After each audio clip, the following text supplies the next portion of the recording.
መቸም ኣብ ህይወትና ከምዚ ነገር ዝኸጋጥመና ንቡሪ ድኾነ ደፍርሐና ደስገአና ወይ እውን ደሻቅለና ወይ እውን ኣእምሮና ድርብሽ ድኾነ ኩነታት ኣብ ህይወትና ከጋጥም ይኽእል እዩ እዚ ዝኸውን ደሎ ድማ ናይ ኣእምሮና ሰላም ብዝግባእ ደይምሕላውና እዩ እቲ ምንታይሲ ህይወት ትፍልፍል ህይወት ትምንጭው ካብ ኣእምሮ ስለ ዝኾነት እምበኣርከስ ኣብ ናይ ሎሚ ቪድዮ ብጣዕሚ ኣዝዮም ቀለልቲ ድኾኑ ከነተግብሮም ተረኣኺ ኢልና ድማ ብዝግባእ ሰላም ናይ ኣእምሮና ክሕልውልና ዝኽእሉ 10 መንገድታት ክንርኢና ናብ ዩቲዩብ ቁም ነገር ንምርኣይ ነብስኹም ንምስሓል ትመፁ እንተደኣ ሃልይኹም ምሳኹም ደለኹ ካልእ ሓዊኹም ኣብ ልክዕ ቦታ ይኹም ደለኹም ሳብስክራይብ ብምግባር ቤተሰብ ኩኑ መቸም ካብ ዝኾነ እዋን ንላዕሊ ኣብዚ ሕጂ ሰዓት ሰላም ናይ ኣእምሮና ንኽናወፅ ዝገብሩ ድርቡሽና ብዙሓት ዜናታት እንዳሰማዕና ኢና ንኸይድ በዚ እንተኸድካ ድኾነ ህፁፅ ሓበሬታ ሰበር ዜና እንዳበለ ልብኻ ድሰብር ኔጌቲቭ ነገራት ሰምዕ ናብዚ እንተኸድካ መዓት ደይድሊ ኣእምሮኻ ደናውፅ ደፍርሐካ ዓይነት ነገራት ትሰምዐሉ ግዜ ኢና በፂሕና ዘለና ኣብዚ እዋን እዚ ድማ ብኸመይ ሰላም ናይ ኣእምሮና ክንዕቅብ ከም ንኽእል ተደኣ ክንርዳእ ክኢልና ነዘን ቀፂልና ንርኤን ቀለልቲ መንገድታት ድማ ከነተግብረን እንተደኣ ክኢልና ኣሕዋት እቲ ኩናት ዘሎ ኣብ ደገ ደይኮነ ኣብ ውሽጢ እዩ ስለዚ ናይ ኣእምሮና ኩናት ናይ ውሽጥና ኩናት ክንስዕሮ እንተደኣ ክኢልና ድማ እቲ ብደገ ዘሎ ኩናት ክንዲ ዝዓበየ ይዕበ ተሳዒሩ እዩ ዝፅበየና ስለዚ እምበኣር ብኸመይና ግን ሰላምና ክንዕሉ ንኽእል በዘን ቀፂለን እንርኤን 10 መንገድታት ክንርኢና በሉ ከይደንገኹ ናፍታ ቀዳመይቲ ተኸብለኩም እታ ቀዳመይቲ ኣእምሮና ሰላም ክንገብረላ ንኽእል ናይ ብሓቂ ድማ ኣእምሮና ሰላም ንኽሰፍኖ ትገብር ቀዳመይትን ወሳኒትን ነገር እምበኣር ብጸሎትን ብምስጋናን ምንባር እዩ እቲ ዝዓበየ ነገር ድማ ኣብዚ እዩ ዘሎ ምናልባት ኣብ ህይወትና ብዙሕ ደሸግረና ብዙሕ ዓይነት ነገራት ወላኳ ክህሉ እንተኸኣለ ግን ትኩረትና ኣብቲ ነመስግነሉ ነገራት ብምግባር መዓልትና ይኹን ኩሉ ግዜና ይኹን ብምስጋናን ብጸሎትን ክንነብር እንተደኣ ክኢልና ተመስግን እንተደኣ ኮንካ ተመስግነሉ ነገራት ይድውሰኸካ ኣእምሮና ድማ ምስጋና ይፈቱ እዩ ብዙሕ ግዜ ልብናን ኣእምሮናን ቅኒቶም እንዳሰሓቱ ልብና ትንሕና እንደለይ ነገር ከምዚ ክኸውን ይብለና ናብ ፈጣሪና ንኽንፅጋዕ ነገረና ኣእምሮና ድማ ዝሪኦም ድቕበሎም ብዙሓት ዜናታት ስለ ዘሉ ኣብቶም ዜናታት እቲኦም እዩ ዝወሓጥ ስለዚ ኣብታ ምስጋና ነቕርበላ ፈጣሪና ነመስግነላን ጸሎት ንገብረላን እዋን ድማ ልብናን ኣእምሮናን ሓደ እዩ ዝኸውን ህርመቱ ሓደ እንተኮይኑ ድማ ኣእምሮና ሰላም እዩ ዝኸውን እዚኣ እታ ቀዳመይቲ እያ እታ ካልአይቲ ብጣዕሚ ኣዝያ ወሳኒት ዝኾነት ነገር ድማ ተስፉ ምዃን ንህይወት ብተስፋ ምንባር ክኾነለዩ ክሰምረለዩ ፈጣሪሎ ምሳይ ዝሓሸ ዓይነት ህይወት ክነብር ኣዚ ኮነን መወዳእታይ ዝሓሸ ነገራት ፈጣሪ ሒዝለይ ክመፅእ ኢልካ ብተስፋ ንህይወትካ ምንባር እቲ ምንታይሲ ኣብዛ ህይወት እዚኣ ደንብረና ተስፋ እዩ እንተዳ ናይ ብሓቂ ተስፋ ክንገብር ክኢልና ንኣእምሮና ድማ እቲ ነገርቲ ይኸውን ከም ምዃኑ ክሓልፈልና ምዃኑ ፈጣሪና ምሳና ከም ደሎ እንዳነገርናዮ እንተደኣ ክንከይድ ክኢልና ተስፋ እንተደኣ ክንመርኦ ክኢልና ኣእምሮና ሰላም እንዳረኸበ እዩ ዝኸይድ ስለዚ ተስፉ ምዃን ክኾነለዩ ሕልምታተይ ክሰምሩ እዮም ናብ ዝሓሸ ዓይነት ህይወት ክኸይደ ካብዚ ሕጂ ዘለኹ ሰዓት ካልእ ዝሓሸ ሓድሽ ህይወት ፈጣሪ ክህበኒ ኢልካ ብተስፋ ምንባር እዩ እዚ ንኣእምሮና ሰላም ካብ ዝገብር እቲ ካልኣይ መንገዲ እዩ እታ ሳልሰይቲ ወሳኒት ዝኾነት መብዛሕትና ደይንጥቀመላ ነገር ግን እንታይ እንትረኣይኩምኒ ብውዕውዕ መንፈስ ንመዓልትኻ ምጅማር ብውዕውዕ መንፈስ ንህይወትካ ምቕላስ በቃ ስቂልካ ጥራይ ነገራት ምግባር ደይኮን ናብ ስራሕ ክትከይድ ከለኻ ሎሚ ብኣዝዩ ደስ ድብል መንገዲ ስራሐይ ከፃፍፈ እዚ ነቲ ነገራት ከገብረ ሶኑ ክኸውን ተረኣ ኮይኑ ምናልባት ብላክ ደይ ማንደይ ገለ ይብል ሰብ ግን ኣይኮነን ሶኑ ክኸውን ከሎ በቃ ሓድሽ መዓልቲ እዩ ሎማዓንቲ ሓድሽ ተስፋ ኣሎ ሓድሽ ነገር ኣሎ ኢልካ ብውዕውዕ መንፈስ ነገራት ምግባር ንኣብነት ናብዚ ቪድዮ እዚ ክንኣቱ ከለና ብዙሕ ነገራት ኣሎ ነዚ ቪድዮ እዚ ሰባት ክጥቀምሉ እዮም ከምዚ ዓይነት ቪድዮ ክንሰርሕ ኢና ብጣዕሚ ኣዝዩ ወሳኒ ዝኾነ ካብ ቅድሚ ሕጂ ዝሰራሕና ድላዓለ ቪድዮ ክንሰርሕ ኢና ከምዚ ክንገብር ኢና ነብስኻ ባዕልኻ ምብርትታዕ ንነብስኻ ብውዕውዕ መንፈስ ብኣዝዩ ደስ ድብል ኢንቱዋስያዝም ዝኾነ ኤነርጂ ምጅማር እዩ ስለዚ መዓልትኹም ብኤነርጂ ንጀምሮ ንኣእምሮና ኢንቱዋስያዝም ብጣዕሚ እዩ ዘገድሶ ክኾነለዩ ክሰምረለዩ ክትብሎን ከለኻ ኣእምሮኻ ዝበልካዮ ነገር ሕራይሉ ዝቕበለካ ስለዚ በቃ ተስፋ ዘይምቑራፅ ንፅባሕ ነገራት ንፅባሕ ኣፅንሑለይ ዘይምባል ደይምጥርጣር እንታይ ደኣ ብውዕውዕ መንፈስ ንመዓልትኻ ምጅማር ንህይወትካ ብውዕውዕ መንፈስ ምቕላስ ይሕዋት እታ ራብዒቲ ወሳኒት ዝኾነት ነገር እንተደኣ ነዚኣ ተቐፂላ ትኸይድ ተደኣ ክነተግብራ ክኢልና ከዓ ሰላም ናይ ኣእምሮ ክትበና ትኽእል እንታይ እንትረኣልኩም ድማ ንነብስኻ ፅቡቕ ዝኾኑ ቃላት ምንጋር ንነብስኻ ኣክንዲ ሕማቕ ነገራት ኣነኮ የረብሐኒ ኣነኮ ከምዚ ኣነኮ ኣክንዲ ትብላ ንነብስኻ በቃ ክኾነለዩ ኣነ ፅቡቕ ኣነ ብሉፅ ዝሓሸ ህይወት ክነብረ ከምዚ እየ እንዳበልካ ነብስኻ ፅቡቕ ቃላት ፅቡቕ ነገራት ምዝራብ ምናልባት ዝኾነ ሰዓት ዘይሕግዘካ ሰብ ኣጆኻ ድለካ ሰብ ክስእን ትኽእል ትኸውን ኢኻ ግን በቃ ነብስኻ ከምዚ ጌርካ ኣጆኺ ኣነ ኣለኹልኪ ፈጣሪ ኣሎ ምሳኺ ክሓልፈልኪ እዩ ኣጆኺ ክሳብዚ ቦታ ዝመፅእ ክለኺ ካብዚ እኒኦ ድማ ዝሓሸ ህይወት ክትነብሪ ኢኽ እንዳበልካ ወላ እኳ ኣጆኻ ድለካ ሰብ እንተሰኣንካ ግን በቃ ኣጆኺ ነብሰይ ኣለከ ፈጣሪ ኣሎ እንዶ ምሳኺ እንዳበልካ ንነብስኻ ፅቡቕ ቃላት ብንግኡ ምዝራብ ኣብ መዓልታዊ ህይወትካ ንነብስኻ በቃ ምብርትታዕ ወላ እኳ ደበርትዐካ ኣጆኻ ድለካ ሰብ እንተሰኣንካ ንነብስኻ ግን በቃ መስትያት እንዳረኣኻ ክኾን ይኽእል ኣጆኻ ሓፍተይ ኣጆኺ ምሳኺ ኣለኹ እኮ ኣጆኻ ኣጆኽ እንዳበልና ነብስና ከዓኒ ብምብርትታዕ ማለት እዩ እታ ሓምሸይቲ ብዙሕ ግዜ እንድዛረበላ ናይ ኣእምሮና ሰላም ክንሕልወላ ንኽእል ወሳኒት ነገር እንታይ እንተዳ ኢልኩምኒ ንነብስና ምስ ካልኦት ሰባት ንሓንቲ ሰከንድ እኳ ትኹን ዘይምውዳር ኩሉ ሰብ ናይ ገዛ እርሱ በረኸት ተዋሂብዎ ኣሎ እዩ እዚ ሰራቂ ሰላም ሰራቂ ደስታ እዩ ነገር እዚ ስለዚ ነብስና ኣይንወዳድራ በቃ ካልኦት ሰባት ናቶም በረኸት ኣሎም ኣነ ናተይ በረኸት ኣለኒ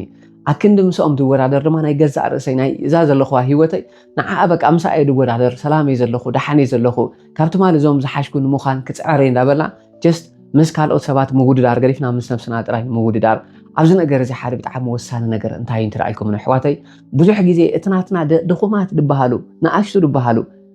ጎንታት ኣምፂና ምስ ናይ ካልኦት ሰባት ብሉፃት ጎንታት ኢና ንወዳድሮ ኣብ ሶሻል ሚድያ ክኾን ይኽእል ብካልእ መንገዲ ክኾን ይኽእል ሰብ ሕማቑ ገሊፁ ኣይርኤካን እዩ እቲ ናቱ ፀፅቡቕ ነገራት እዩ ዘርእካ ንስኻ ከዓ ንዑ ሒዝካ ወሲድካ ምስቲ ሕማቕ ኣብ ገዛኻ ደሎ ኢኻ ተወዳድሮ ኩሉ ግዜ ኻ ሰላም ናይ ኣእምሮኻ ምስ ተረበሸ ቀዲሞምን ከምዚ ኮይኑ ወዲ ክስቶ ሓሊፉሉ ኣነ ግን እንዲሓለፈለይ ምባል እዩ ነው ፈጣሪ ሕተቱ ክወሃበኩም ኢልና ዘሎ ንኩላትና ምዃኑ ተረዲእና ምስ ካልኦት ሰባት ምውድዳር ገዲፍና ሕና ጥራይ ኣብ ሕቶታትና ብሉፃት ምዃን እዩ ዘድልና እዚኣ እታ ሓምሸይቲ ናፍታ ሻድሸይቲ ምኻድ ሻድሸይቲ ድማ ብጣዕሚ ሰላም ናይ ኣእምሮና ክንሕልወላ ንኽእል ኣእምሮና ዝፈትዋ ወሳኒት ዝኾነት ነገር ኮንፊደንስ እያ ርእሰ ምትእምማን እዩ ብዙሓት ሰባት ረእዩኹሞ በቃ እዞም ሰባት እዚኦም ክገብሮ እንተረኣኺሎም እንታይ ኮይኒ ኣነ ዘይገብሮም ይኽእሉ እየ ክገብሮ ክእል እየ ወላ ንግዜኡ ምናልባት ልምዲ ደይክህልወና ክእል ክኾን እዩ ግን በቃ ስለ ልምዲ ደይብልና ዳ እምበር ደይንኽእሎ ኮይና ይኮና ስለዚ እስከረእዩኹም ኣብ ጥቓና ደለዉ ሰባት እሶም እንተረኣኺ ኢሎም ከተግብርዎ እንተረኣኺ ኢሎም ዋይ ኖት ሚ ኣነ ከ እንታይ ኮይኑ እየ ዘይክእሎም ይኽእሉ እየ ክገብሮ ክእል እየ ኢልካ ነብስኻ በቃ ፅቡቅ ጌርካ ምንጋር ኮንፊደንስ ክሓፍ ምባል ፍላይ ፅቡቅ ጌራ ኣነ ይጥቀመሉ እየ ነዚ ነገር እዚ እቲ ምንታይ ካልኦት ሰባት ክትሪኦም ከለካ ምሳኸኦም ብሓንሳብዮም ዓብዮም ሓደ ዓይነት ሓመድ ኢኻ በሊዕካ ሓደ ዓይነት ናብራ ኢኻ ትሕልፍ ብድሕሪኡ ዝለዓለ ደረጃ ክበፅሑ ከለዉ ክትሪኦም ከለካ ንሶም እኳ ድገበርዎ ኣነ ሞ እንታይ ኮይኑ እየ ድገብሮ ክገብሮ ክእል እየ ካብዚ ሂወት እዚ ክወፅእ ክእል እየ ዝሓሸ ሂወት ክፈጥር ክእል ኢልካ ንነብስኻ ፅቡቅ ነገራት እንዳነገርካ ንኮንፊደንስካ ከዓኒ ክብ ምባል ሓፍ ምባል ርእሰ ምትእምማንካ ባዕልኻ ምህናፅ እዩ እዚ ወሳኒ ነገር ይሕዋተይ ስለዚ ፕሊዝ ካልኦት ሰባት ካውላ ድገብሮ ኣነ ከዓ ክገብሮ ይኽእል እየ ይኾነሎ እዩ ከስምሩ እየ ምባል ማለት እዩ እዚኣ እታ ሻድሸይቲ እታ ሻብዐይቲ ወሳኒት ዝኾነት ነገር ድማ ኣሕዋት ትኩረትካ ወይ ድማ ትናትና ትኩረት ኣብቶም ደለውና ፅቡቃት ነገራት ብምግባር ሕጉሳት ንምዃን መፅዓሪ መዓት ኔጌቲቭ ነገራት መዓት ዘየድሊ ሕማቃት ክህልውና ይኽእል ኮነ እዮም ይቕሬታ ነቲ ቃል ግን ኣሕዋት እንታይ መሲልኩም ኣብቶም ሕማቃት ጎንታትና ኣብቶም ደለውና ሽግራት ትኩረት ምግባር ዘይኮነ ብዙሕ ወላ እኳ ሕማቅ ጎንታት እንተሃለወና ዝኾነ ፅቡቅ ጎንታት ግን ኣለና እዩ ስለዚ ኣብኡ ትኩረት ብምግባር ሕጉስ ንምዃን መፅዓሪ ንኣብነት ምናልባት ቁሩብ ዲፕረስን ተረኣ ኮንኩም ስልችውችው ኢልኩም ተረኣ ሃልዩ ወይ ዝኾነ ዓይነት ፅቡቅ ስምዒት ዘይስምዐኩም ተረኣ ሃልዩ ብዛዕባ ዝኾነ እተመስግንሉ ድሓለፍኩሞ እዋን ክኸውን ይኽእል ክትወፅኦ ደይመስለኩም ግን ዝወፅኹሞ እዋን ፈጣሪ ዳሓገዘኩም ግዜያት ብዛዕባኡ ሕሰቡ ኢኹም ኤነርጂኹም ዳተመለሰ ክኸይድ እዩ ምናልባት ሕጂ ሰዓት ደለው ሽግራትና ዳ ነትናትና በረኸትና ትናትና ሂወት ውሕጥ ኣቢሎም መኾን ይኽእል እምበር ድኾነ ሰዓት ገንዘብ የብልና ሰብ የብልና ድኾነ ውይልና ድረደአና ኣብ ዘይብሉ ሰዓት ፈጣሪ ድረደአልና እዋናት ኣሎ እዩ ነቲ እዋናት ዝክር ብምባል ድማ ንዕኡ ዘኪርና ከዓ ብሓድሽ መንፈስ ብሓድሽ ድኾነ ነብስና ሕጉሳት ንምግባር ምፅዓር እዩ ሰደስ ብለካ ብዛዕባ ወለድኻ ምሕሳብ ክኾን ይኽእል ብዛዕባ ቤተሰብካ ብዛዕባ ደቅኻ ብዛዕባ ኣፍቃሪትካ ብዛዕባ በዓልቲ ቤትካ ክኾን ይኽእል ብዛዕባ በዓል ቤት ክኾን ይኽእል ጀስት በቃ ትኩረትና ኣፍታ ሓንቲ ወላ ትኹን ፅብቕቲ ጎኒ ብምግባር ሕጉስ ንምቃር ሕጉሳት ንምዃን ቺርፉል ንምዃን ምፅዓር ይሕዋት ልክዕ ሓጎስ ከዓ ካባና ሓሊፍና ኣብ ካልኦት ሰባት ከማን ድመሓላለፍ ሓጎስ ካብ ውሽጥና ክምንጩ ምግባር ንናይ ኣእምሮና ሰላም ብጣዕሚ ወሳኒ ዝኾነ ነገር እዩ እታ ሻምነይቲ ኣነ እውን ተጓንፈኒ ዝነበረት ሕጂ ግን ዝርዳእ ዘለኹ ነገር ከዓ እንታይ እንትረኣልኩምኒ በቃ ንዝፀለእካ ወይ ድማ ንዝፀላእተኻ ድበሃሉ ሰባት ሸለል ምባል እዩ ኮመንት ድህበካ ኣሎ እዚኣ እንቲኣ ነገራት እንተተስተኻኽል ከምዚ እንተትገብር እዚ ነቲ ነገራት እንተትገብር ፅቡቅ እዩ ድብል ድኾነ ናትካ ፅቡቅ ዝደሊ ግን ከዓ ኮመንት ድገብረካ እዚኣ ነገር እዚኣ እንተተስተኻኽላ ድብለካ ሰብ እንተረኣሃሉ ፅቡቅ እዩ ንኣብነት ኣብ ኮመንት ብዙሕ ከምኡ ይበፅሐኒ እዩ ገለገለ ሰብ ግን ኣሎ ኣሕዋተይ ነዚ ክብለኩም ፀናሕኩ በቃ ካብ ጌጋኻ ተረዲእካ ቴንኪዩ ትብለሉ ገለገለ ሰብ ግን ኣሎ ድኾነ መርዚ ሒዙ ዝመፅእ ሰኣን ምርዲ እዩ ነብሱ ይብድል ከም ዘሎ ኣይርዳእኒ እቲ መርዚ ትምፅእ ኢሉ ኣምፃ ኣቢል ናባኻ እዩ ድተፍኦ ናባኻ እዩ ክስንድዎ ድፍትን ስለዚ ካብ ከምዚኦም ዓይነት ሰባት ከዓ ንግልል ምባል ሸለሊልካዮም ምሕላፍ ንምንታይ ከምዚ ገይሮም ንምንታይ ከም ዝፈጥሩ ኣክን ምባል ሓዚንካሎም በቃ ጀስት ንዓይ ጥራይ ከመይ ገይረ وشتي كحلو زلني كخابهم كعرحق قليل مبالي زحيش سلازي حوات حال حدا جزء يكون intentionally خجود أكاديمية سوا لوي سلازي بقى أنا تثبتي حزين كارلو شللي كلام حلافي عدد اللمبر نتوم طلعت خان من تايم تسألون من تايم كم زجبرو تبدن ترى أخوانك بقى سب زلوا إيه بقى ده يقولوا نجار كميل خباك هذا اللي تم تلص لزخونة مات يوم ده بقى ساعان مفلات أمي سخاجن تايم جباري كابزم سبات يوم قليل مبال سلامنا عمره خادمة محلاوي تاشعتي بدعمي نخلاتنا دما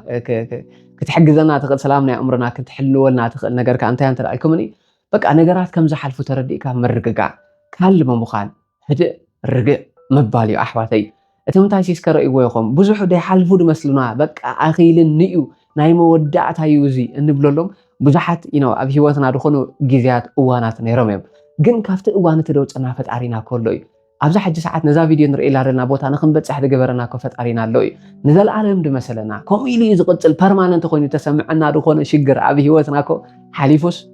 أبزح حج ساعات كابا حنساب أبزح فيديو زي أبزح أوان زي أكو علنا حواتي سلازي بقى نجارات كم دحالفهم مردع نعمرها سلام يزهبهم حدراكم إذا نجارتي أنا تكبركم إلى زقت الشجركم إلى زقت المكرة كم إلى زقت السلام يلن مبره موجحه ديت الرفيحات سلازي كل نجار كم زحلف نعمرها من جاركم إلى كام حساب نعمرها سلام نختحلو يزقبر عصريتي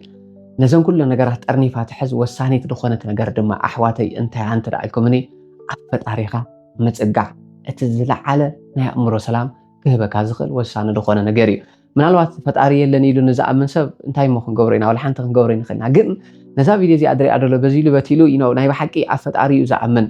اب اب امنته خصنا عزدلي مور سبيريتوال دخونه سب مخانو انا صبو غيره يردا احواتي سلازي بتام نحنا نمر خلا منغدي بتناتنا هيمانوت افطارينا مصقع كل نغرات كاب عين فتاري مرعي حسب وسكنا فتارينا بركه انت تايسا فتاري بحفني إيد كاد إيشتي أخليه يبكى كنت على تجرو ده فتأرى كويد لنا ده حدثنا حتى دم اللي سلنا على كل عينة إنكت على كل عينة سلام أنت رأى كنت اللي نايو حق أنا أو كنت قاع بس قب بعد ما كنا مسجن أبتقولت كنت أنا أنت رأى خيلنا زحاش عينة هيوت ذهبنا بزي دخونك كده خونت حتى تخوها وكم تقولت قبروا دعاء قبروا كهبكم زبلنا فتأرينا كويد لنا تلازم تردينا بك أتمسجن الحمد لله ندابلنا بب امنتنا خانينا فتارينا صقعين تدعا كنحسس كيلنا فتار زحازه كل حازه نمن علوون ازقل لو ينغر سلازي اذا ناي امرنا سلام نخنحلو كاب زغبرنا وسانه زخونه نغري تزعبي نغرون نسي سلامنا امرنا نمحلاو كحجزنا خاب دغ نغر بقى ጸሎት ምግባሪ ናይ بحقنا ፈጣሪና ብጽጋዕ كل ነገራት ካብ ዓይኒ ፈጣሪ ክትሪኦ እንተ ኣኺልካ ነገራት ቅልል እዮም ደብሉልካ እቲ ምንታይሲ ፈጣሪ ዝሓዘ ቀሲኑ ሓደረ እዩ ኣሕዋተይ ስለዚ በታ ንሕና ንፈጣሪና ነምልኸሉ ናፈጣሪና ጽጋዕ ብምባል ብጸሎት በምስጋና ኻን ህይወትና ብዝግባ እንተ ክነብራ ኺልና ሰላም ናይ ኣምሮና እንዳተሓለወ ናይ ውሽጥና ኩናት እንዳሰዓርና ኣብ ደገ ንዝመጽእ ኩሉ ጸገማት ኩሉ ብድሆታት ድማ ብሰላም ንፈጣሪና ሒዝና እንዳገጠምና ኢና ንኸይድ ስለዚ ነዚ መንገድታት እዚ እንጠቀመለና ኣሕዋተይ ኤክሰርሳይዝ ንስራሕ ንውፃ ወክ ንግበር ኣብ ገዛ ኮፍ ኢልና በቃ ዲፕረስድ ኣይንኹን ካብቲ ዓራትና ትስእ ንበል ጀስት ወክ ንግበር ንእሽተይ ነገር ማይንድፉል ንኹን ኩሉ ነገራት ብዝግባእ እንዳረኣናያ ዋው ከመይ ዓይነት ኣፈጣጥራ ፈጣሪ ፈጢሩ ደሎ ኤቭሪቲንግ እስከርእይዎ ኢኹም ኣፈጣጥራና ተመልከቱ ኢኹም ኩሉ ብዛ ዓለም ደሎ ነገራት ረእይዎ ወርሕኡ ከብኸቡ ኢትስ ኣሜዚንግ ከመይ ገይሩ ከም ዝሰርሑ ኤቭሪቲንግ ክትሪእን ከለኻ ድንቅነት ናይ ፈጣሪ ደስ ይብለካ ስለዚ ማይንድፉል ምዃን ኤክሰርሳይዝ ምስራሕ እኹል ዝኾነ ድቃስ ምድቃስ ሂመረስ ምዃን ሂመረስ ማለት በቃ ነገራት ኣቕላቢልካ እንዳረኣኻ ናይ ባሕቂ ከዓኒ ጀስት ሂመር which is በቃ ዋዛ መብዛሕ ገለ መለታት ደስ እንዳበለካ ምስ ሰባት ይድበሃል ምግባር ኮሚኒኬት ምግባር just do this ሓዋተይ በዚ መንገዲ እዚ እንዳገበርና ክንጽሊ ከነመስግን ኣእምሮና ድማ ናይ ባሕቂ ነገራት ከም እንዳሓልፉ እንዳነገርናዮ ንነብስና እውን በቃ እንዳበረታታዕና ኣጆኺ كحلف فيه كابز أوان إذا حلفنا على حشة أوان كركبينا فتعرض له مسانا عندنا نفسنا ونبررها كم جينون بق عتيقنا نسأل حواتي نزا أوان زي أدمى كم زن بزن نقرأ زي إنجرنا أمرنا سلامون دحلنا له سلامنا هيوتنا ونخن حلو نخلاتكم فتعري أفتت جبرو وعزون كحجزكم يمنا حواتي ነዛ ነገር እዚኣ እንተ ናይ ብሓቂ ተጠቅም ያልኩም ከኣኒ ንኻልኦት ሰባት ሓደራኹም ሼር ግበሩሎም ኢኹም ምናልባት ሳብስክራይብ ከይገበርኩም ትምልከቱ እንተደኣ ሃሊኹም ድማ ሳብስክራይብ ብምግባር ቤተሰብ ኩኑ ኢኹም ንመበል 13 ዙር ነካይዶ ስርበት ተኻዊ ለውጢ ንኹለንትናዊ ዕበይ ዝተሰመየ ስልጠና ድማ ምዝገባ ጀሚርና ኣለና ኣብዚ ስልጠና በቃ ብምስታፍ ድማ ሰላም ናይ ኣእምሮኹም ብኸመይ ከም ትሕልው ካብ ሕሉፍኩም ብኸመይ ከም ትላቐቑ ኣብ ሕጂ ሰዓት ብምንባርከ ብኸመይ እቶም ትደልዮም ሕልምታትኩም ከተስምሩ ትኽእሉ ጽቡቕ ጌርና እንሪኦ ክኸውን ኩለንትናዊ ለውጢ ብስርበት ተኻዊ ዝኾነ ኩለንትናዊ ዕቤት ብስርበት ተኻዊ ዝኾነ ለውጢ ንምምጻእ ድማ በዚ ታሕቲ ዘሎ ናይ ዋትስኣፕ ናምበር ተጠቒምኩም ኣብቲ ስልጠናቲ ክትሳተፉ ትኽእሉ ኢኹም ንግዜኹም ካብ ብልቢ እየ ደመስግን ኣሕዋተይ ክብረት ሃበለይ ኣብ ዝቕፅል ክሳብ ንራኸብ ሰላም ናይ ኣእምሮኹም እንዳሓለኹም ሰላም ዘለዎ ቀነ ንኸተሕልፉ እንዳተመነኹ ሰላም ሰናይ ንዓኹም